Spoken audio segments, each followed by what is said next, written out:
Welcome to our main news, live on PDIMtv.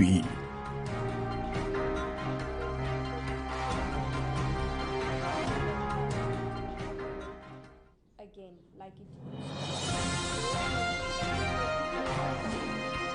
Live on PDIMtv.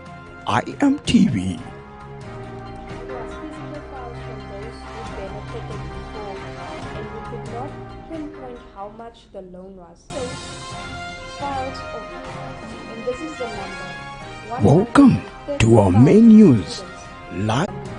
But the NASFAF debt collectors due to alleged poor record keeping, they could not keep up with Welcome the petitions to our main news, and they could not live be on able to collect the debt back. PDIMtv.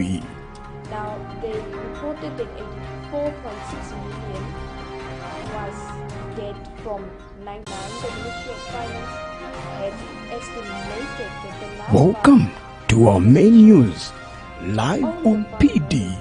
400 million. Now, the fund has over the years employed external debt collectors who were unsuccessful when it came to recovering the funds. Now, from 2008 to 2011, Welcome the to our student main was news, collecting an average live on of 6 million per PDIMtv. year when debt collection was done in-house.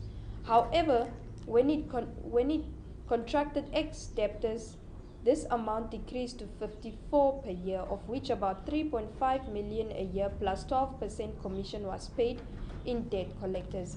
The NASFAF has been targeting 130,000 former students who have received funding since 1990. Now, to our viewers out there, do you think that this is an urgent issue right now, that they should collect debt? And what are your thoughts? Kindly share on in our comment sections and all across our media platforms. Now, do you think that it is also a priority for the fund to be reverted back to the ministry, the higher Ministry of Education and Technology, like the Minister Ita Hengura Kanji is saying? Or do you think that they should focus on collecting the debt first? And do you think that all students should get loans in Namibia regardless of their parental income? As we can see, there is a lot of unemployment. Or do you think the people that got those loans and never repaid those loans are being selfish?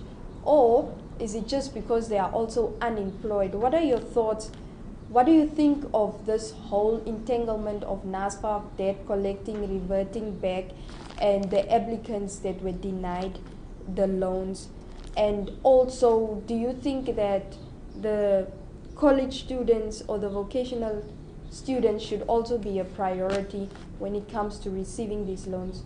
Do kindly let us know on our social media platforms what your thoughts are. And now, moving on to another story that has been making headlines in our country is that the Rundu residents have been without water for 3 days, which the town council says they brought this upon themselves due to the debt that they owe to the council. Now, lately, even in our communities, we have seen the municipality has been cutting water and electricity. Here, even in Windhoek, do you think that it is the debt that was accumulated by the residents themselves? Or do you think it's due also to the high unemployment?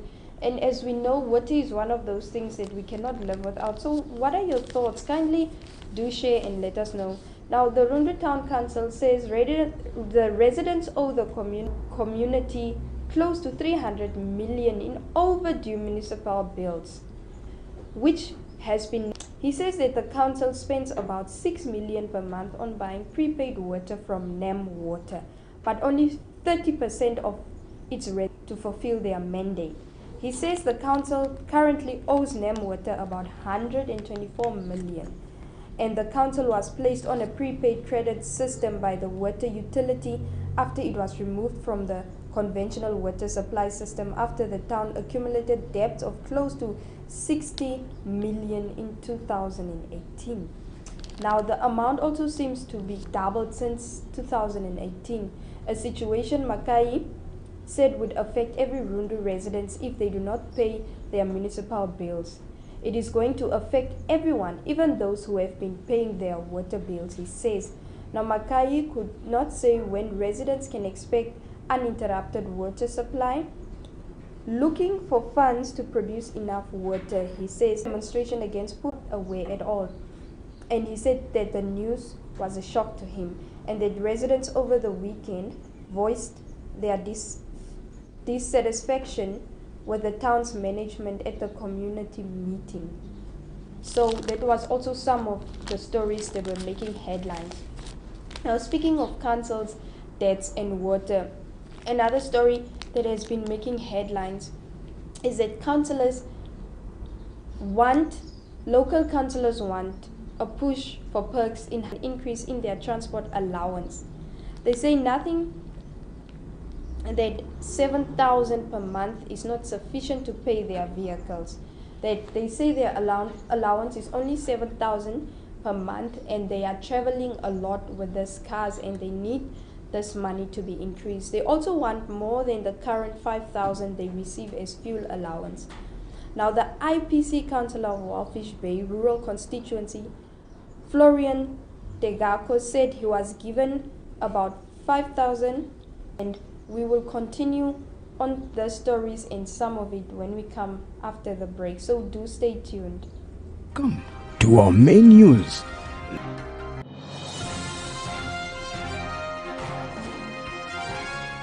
Welcome. The story we were on, the councillors wanting more fuel for their vehicles. Now, they say that they travel to and from Walfish Bay or travel all Welcome over Namibia to our main and news. And how to bring back the cars. He said that he wouldn't travel with that money, and I quote, he said, "I will be humiliated because I don't have money Welcome to fill up to our truck in some other parts of the PD. allowance."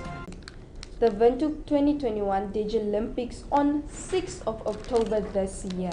So do make sure to follow with them and see what it is all about. According to a statement from the company, this competition will be held in partnership with the Parate Startup Namibia, NICTIS, to raise awareness